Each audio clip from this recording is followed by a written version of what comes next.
어두운 밤하늘에 하얀 달이 높이 걸려 있었고 가끔 떠다니는 구름이 달빛을 이지러뜨려 분위기를 더욱 괴기스럽게 만들었다. 삐걱 소리를 내며 오랫동안 열린 적 없던 나무 문이 열리고 군관으로 보이는 회색 옷을 입은 남자가 걸어 들어왔다. 그리고 손에 든 봉인된 서류를 어둠 속에 앉아있는 남자에게 공손하게 건넸다. 중장님, 유감스럽게도 그의 유전자에는 이볼이 존재했던 흔적이 전혀 없습니다. 남자는 서류를 뜯어 살펴본 후 물었다. 확실한가? 회색 옷 남자는 고개를 끄덕였다. 확실합니다. 남자는 미간을 찌푸리며 그에게 손을 주었다. 회색 옷 남자는 경례를 한 후 밖으로 나가며 나무 문을 닫았다. 다시 모든 것이 고요해졌다. 달빛이 땅에 깔려 스산한 분위기를 자아내고 있었다. 백기는 꿈을 꿨다. 꿈속에서 그는 광풍에 휩쓸려 수만 미터 상공으로 날아갔다가 순식간에 바닥으로 곤두박질 쳤다. 중심을 잃는 느낌에 그는 화들짝 꿈에서 깨어났고 자리에서 일어나 베개를 안은 채 엄마 방으로 걸어갔다. 엄마 방 문은 잠겨 있었고 방 안에서는 대화 소리가 들렸다. 문이 너무 두꺼워서 문에 바짝 기대도 구체적인 내용은 들을 수 없었다. 하지만 아빠가 돌아왔음은 알 수 있었다. 백기는 너무 기뻤다. 아빠가 돌아오시면 놀이공원에 가서 작은 비행기를 태워주실 것이라고 엄마가 이야기했었기 때문이다. 백기는 문을 두드렸다. 방 안의 말소리는 점점 작아졌고 곧 발소리가 들려왔다. 잠시 후 문이 열렸다. 백기는 허둥지둥 앞으로 기울였던 몸을 바로 세웠다가 문을 연 사람의 다리로 뛰어들었다. 고개를 들어 남자를 향해 밝게 웃어 보이며 아빠라고 불렀지만 아무런 대답이 없었다. 엄마의 목소리가 들렸다. 백기야, 왜 일어났어? 그 위험 있는 남자는 백기를 떼어놓은 후 아무 말 없이 떠났다. 엄마는 백기를 품에 안고 등을 쓰다듬어준 후 방으로 돌려보냈다. 엄마, 아빠는 왜 이렇게 빨리 떠난 거야? 백기의 질문에 흠칫했던 온영은 태어난 척 백기의 이마에 입을 맞추고 다정하게 대답했다. 아빠가 많이 바쁘셔. 일이 다 끝나면 우리 백기 보러 돌아오실 거야. 백기는 잠깐 생각에 잠겼다가 진지하게 고개를 끄덕였다. 엄마가 그렇게 말씀하셨지만 대체 아빠의 일은 언제 끝날 수 있을까? 백기는 계단에 앉아 1층 로비에서 대문을 바라보는 엄마를 보며 생각했다. 백기는 언제나 온영과 함께 아빠를 기다렸으나 매번 졸음을 이기지 못하고 잠들어 버렸다. 다음 날 아침 자신이 침대에서 잤다는 것을 발견하고는 이불을 차버리고 쿵쾅거리며 엄마를 찾아가 물었다. 엄마, 어제 아빠 왔어요? 온영은 아무 말 없이 백기 앞에 쭈그려 앉아 눈을 맞추고 웃으며 말했다. 백기야, 이제 넌 형이 될 거야. 그러니까 이제 혼자 아침을 먹을 수 있어야 해. 백기는 이해를 할 수 없다는 듯 고개를 갸우뚱했다. 백기는 아빠를 본 지 얼마나 지났는지조차 이미 기억나지 않았다. 그래도 엄마는 항상 3인분의 식사를 준비했다. 백기는 그런 엄마를 이해할 수 없어 진지한 말투로 음식을 낭비하면 안 된다고 말했다. 엄마는 웃으며 백기의 말에 맞장구 쳐주며 얘기했다. 그런데 엄마는 아빠 밥도 항상 준비해야 해. 왜요? 아빠가 일하느라 바쁘신데 집에 돌아왔을 때 밥이 있으면 기뻐하실 테니까. 온영은 웃으며 인내심 있게 설명해 주었다. 시간이 지날수록 백기는 아빠라는 두 글자가 낯설게 느껴졌다. 글자를 배울 때도 아빠라는 글자를 쓰는 게 무엇보다 어려웠다. 백기는 공책에서 아빠라는 글자를 지우며 화풀이를 했다. 온영은 백기의 공책을 보면서 왜 그 부분이 지저분한지 이해할 수 없었다. 백기는 고개를 숙일 뿐 아무 말도 하지 않았다. 온영은 지저분한 부분을 자세히 들여다봤다. 힘줘서 뭔가를 썼던 흔적이 보였다. 갑자기 모든 것이 이해된 온영은 백기의 머리를 쓰다듬으며 조용한 목소리로 위로했다. 괜찮아. 엄마가 알려줄게. 얼마 지나지 않아 백기는 다시 아빠를 만날 수 있었다. 그날은 엄마가 말한 내 동생이 처음으로 등장한 날이었다. 동생은 포대기에 쌓인 채 허약해 보이는 엄마 옆에 누워 있었다. 백기는 침대에 붙어서서 포대기에 쌓인 조그만 녀석을 바라봤다. 이상했다. 온몸이 약한 번개에 둘러싸여 있는 것 같았다. 미간을 찌푸리고 있었지만 잠든 모습은 한없이 편해 보였다. 백기는 아기와 인사를 하고 싶어 손을 뻗었다. 그때 맞은편에 서 있던 남자가 백기를 밀어내는 바람에 백기는 뒷걸음질을 쳤다. 남자는 차가운 목소리로 말했다. 만지지 마. 짧은 시간 동안 10cm도 넘게 커버린 백기는 더 이상 왜요? 라고 쉴 새 없이 질문하던 어린아이가 아니었다. 그 작은 얼굴에는 늘 차가운 표정이 걸렸다. 이제 막 걸음마를 하게 된 동생을 데리고 다가오지 마라는 분위기를 뿜으며 두 아이가 귀여워 안아보려는 어른들을 놀래서 뒷걸음질 치게 만들었다.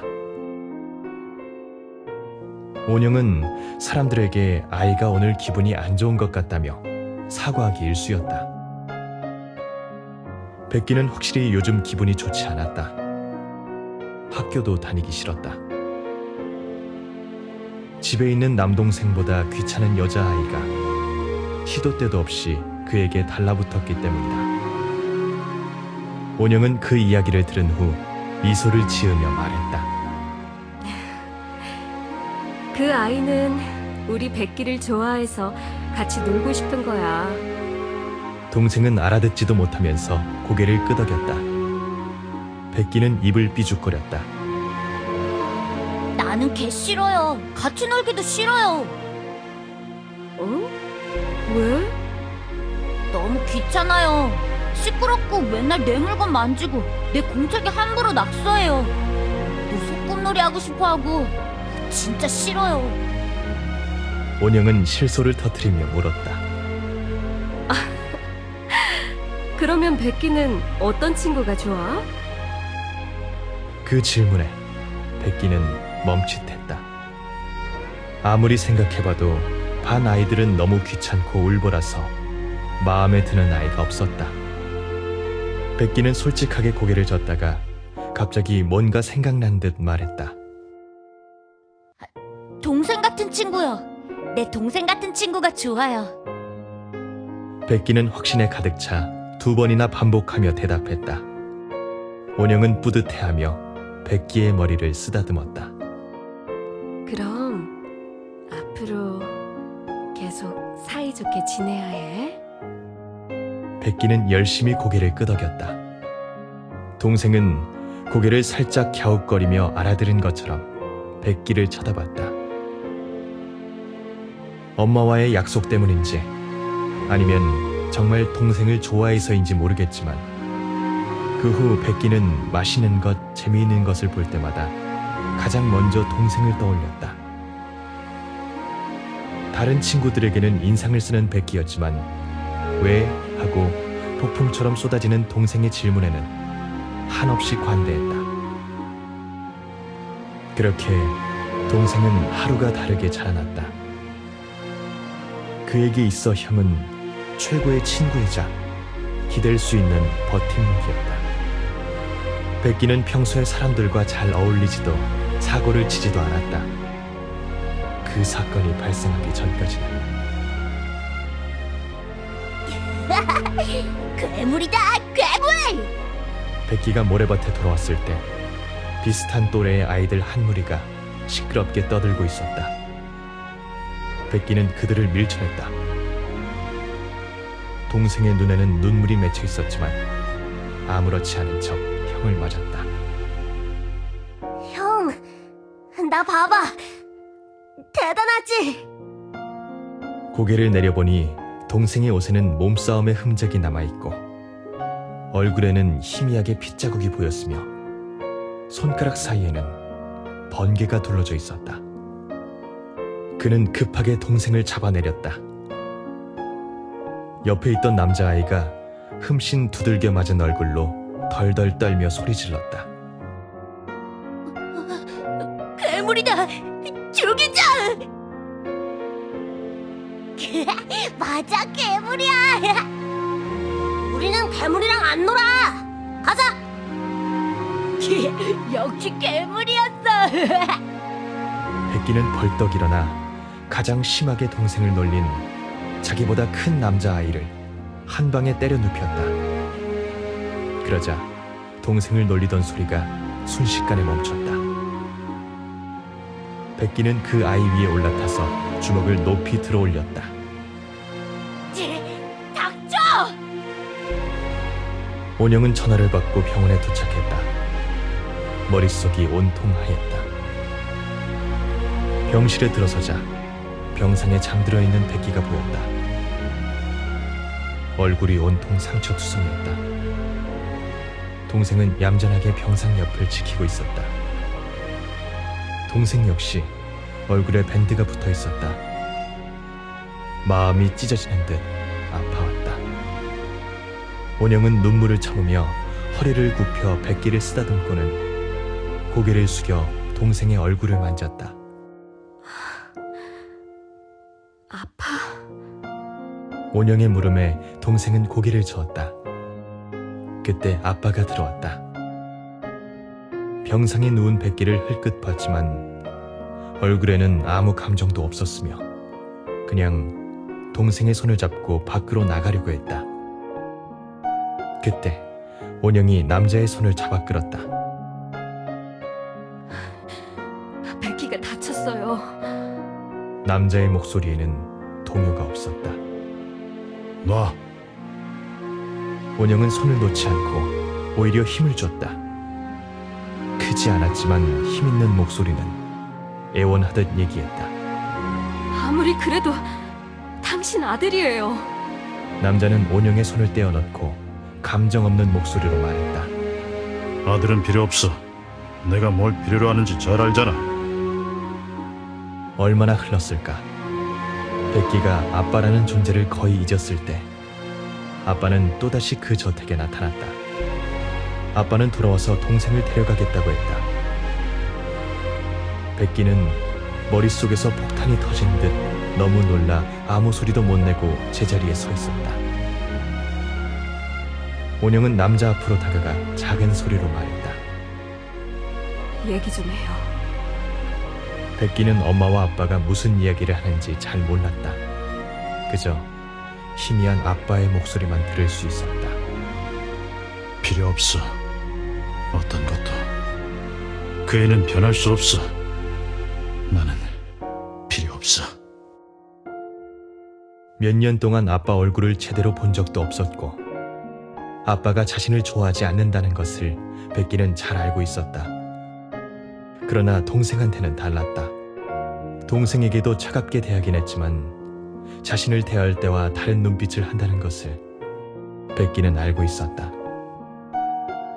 백기는 아빠가 동생을 데려가는 이유가 자신은 갖지 못한 특별한 능력 때문이라는 말을 들었다. 그리고 아빠가 자신을 냉대하는 이유도 들었다.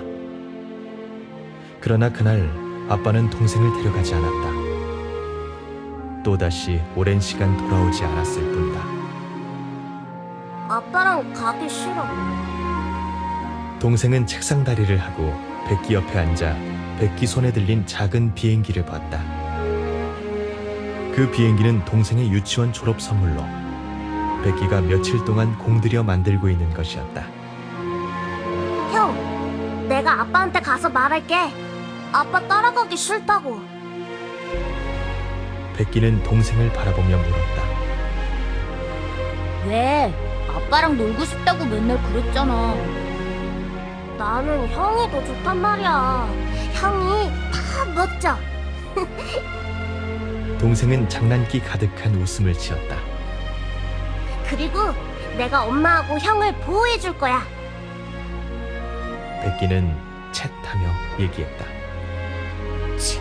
안 보호해줘도 되거든. 동생은 존재하지도 않는 이두박근을 보여주며 씩 웃었다. 형, 기다려. 내가 크면 엄마랑 형을 보호해 줄 수 있다고. 나 무시하지 마. 백기는 비행기의 마지막 날개를 조립한 후 동생에게 건넸다. 다 만들었다. 짱이다. 동생은 비행기를 들고 방 안을 뛰어다녔다. 백기는 뒤에 숨기고 있던 새 책가방을 꺼냈다. 이제 곧 입학하면 너도 사나이가 되는 거야. 응. 형, 그러면 이제 같이 학교 가자. 어때? 백기는 웃었다. 좋아. 약속했다. 무르기 없게. 응, 약속. 그날 백기는 평소와 같이 등교를 했다. 그런데 하교 후 집에 돌아왔을 때 항상 그를 맞으러 나오던 동생의 모습이 보이지 않았다. 저녁 식사 때까지 동생이 보이지 않자 백기는 엄마에게 다가가 작은 목소리로 물었다. 엄마, 동생은요? 온영은 젓가락질을 멈추고 머뭇거렸다. 동생은 아빠랑 같단다. 말이 끝나기가 무섭게 백기는 동생의 방으로 달려갔다. 텅 빈 방 안에는 동생의 책가방과 작은 비행기가 가지런히 침대에 놓여 있었다. 백기는 침대 옆에 앉아 비행기를 들고 멍하니 바라봤다. 온영은 백기 옆에 쭈그리고 앉아 아직 아물지 않은 얼굴의 상처를 어루만졌다. 처음으로 비할 데 없는 슬픔과 절망을 느꼈다. 온영은 눈물을 참으며 말했다. 아빠는 너희를 사랑하지 않는 것이 아니야. 다만 해야 할 일이 너무 많아서 아빠에게도 아빠의 고충이 있단다. 온영은 백기를 설득하는 것일까? 아니면 자신을 설득하는 것일까? 백기는 고충이라는 말을 알아들을 수 없었다. 가족보다 더 중요한 일이에요? 온영은 고개를 끄덕였다. 왜냐하면 아빠는 많은 사람의 가족을 지켜야 하거든. 백기는 동생이 아직 생기지도 않은 이두박근을 뽐내며 우리를 지켜준다고 굳게 다짐하던 그날을 떠올렸다. 앳된 얼굴에 미소가 번졌다. 백기는 손을 뻗어 온영을 안으며 엄마가 자신을 달랠 때 했던 것처럼 등을 토닥였다. 엄마, 슬퍼하지 마요. 이제 백기가 엄마를 지켜줄게요.